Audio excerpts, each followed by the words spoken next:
এনায়েত ভাই, আসসালামু আলাইকুম। ওয়ালাইকুম সালাম। কেমন আছেন ভাই? কি করেন? এই বেশি একটা ভালো টালো নাই, এই আবহাওয়া কদিন পর্যন্ত খারাপ। গরুর ঘাস গুছা সব পানিতে তললে পচে গেছে পানিতে। গরু তো একটু মনে হয় হুঙ্গে হুঙ্গে খেলে দেখছে। হ্যাঁ মানে গরু বারবার খুঁজে উঠলে এই বেতে যায় ওই বেতে যায় ডাকছি একটু মেলা।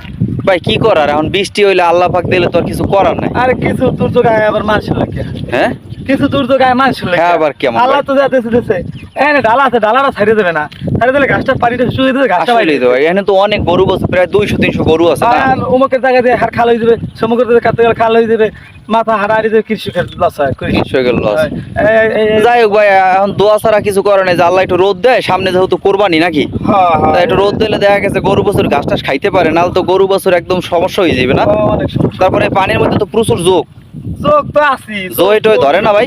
ধরে একটা ধরে একটা আলাই, একটা ধরে একটা আলাই। আরে, আর এই গায়ে তা নাই ভাই, আর চোখ ফোকের মধ্যে দিতে চলে যেতে হবে। গ্রামের মানুষ আমরা এইটি, তো এই এইটি। দেবে আমাকে ওদের আমি বই আসলে কি ভাই, গ্রামের মানুষ অনেক কষ্ট করে, কষ্ট করে ভাই। শহরের মানুষ কিন্তু এতটা বোঝে না। না প্রতিটা মানুষই রে, সরকার থেকে শুরু করিয়া আর গ্রামের যারা আছে বা পরিস্থিতি কর্মকর্তা আছে, সবারই উচিত এই গ্রামের মানুষের দিকে একটা সুদৃষ্টি দৃষ্টি দেওয়া। ঠিক আছে ভাই, ভালো থাক।